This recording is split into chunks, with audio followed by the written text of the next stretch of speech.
Takže zdravím všechny, mé jméno je Etlot a v dnešním videu si ukážeme, jak vytvořit Game Pass v Robloxu. Jak na mobilu, tak i na počítači.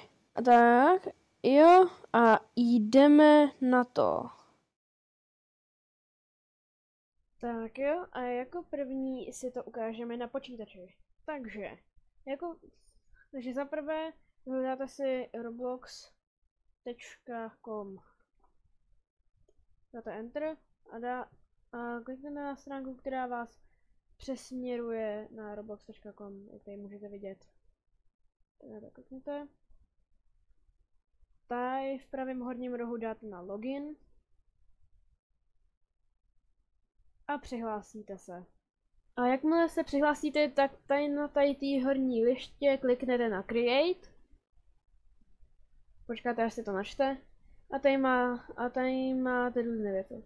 Tady vydáte ale Creations, tady na tom bočním levém panelu. A kliknete na vaši hru, která musí být public, a abyste, pokud ji máte třeba nastavenou na private, a chtěli byste si ji dát na public, protože jinak by to nefungovalo. V případě her, aby vám donatovali různé věci, tak dáte. Takže klikněte tady, ale vy tady budete mít make public, tak na to kliknete.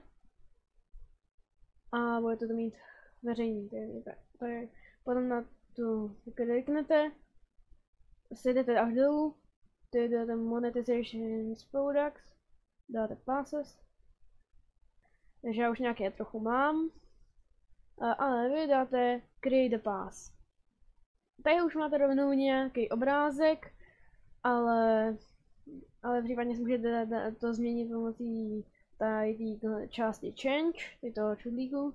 A se napište jméno, jak chcete, aby se to jmenovalo. Takže já napíšu třeba jméno, tak.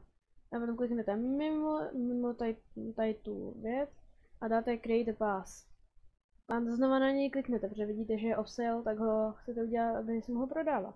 Takže tady na něj kliknete a tady v tom levém panelu, tady dáte na sales, zaškrtnete kolonku, že je na prodej a tady napíšete jeho cenu. Já napíšu třeba 35, dáte save change it, tady to se dobře dole uvidí, že pass updated successfully a to je vše. A teď jdeme na telefon. A teď si to ukážeme na telefonu. Tak jako první si vyhledáte roblox.com.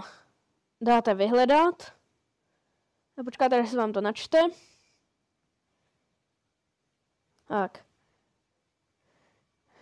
Jako první po vás to bude chtít přihlásit, ale já už jsem přihlášený, takže se přihlásíte na stránkách Robloxu. Případně tady nahoře kliknete na 3 tečky a zapněte si stránky pro počítač. A potom klikněte na Create. Tady počkáte, až se na to načte. Tady se vám zobrazí nějaké věci, různé, ale vy chcete vytvořit svůj Game Pass. Takže klikněte na tady ty 3 čárky, dáte Creations, vyberete hru, klikněte na ní teda, znova kliknete na 3 čárky a úplně dole dáte pass. A tady máte Modernization Products a klikněte na Passes. No samozřejmě tady to všechno jde, až níž byste si zapínali stránky pro počítač. A tady má, třeba já už tady nějaké možné věci mám. Ale vy dáte Create Pass.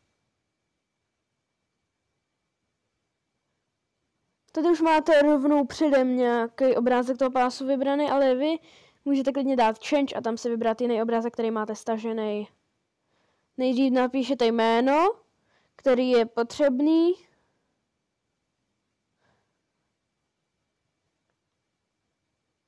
A jako description neboli popisek nemusíte dělat nic a dáte create pass.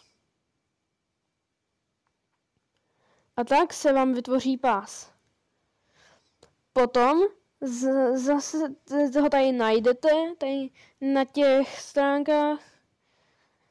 Tak a potom půjdete znova do tady té části passes, kliknete na ten donate, který jste právě vytvořili, kliknete na 3 čárky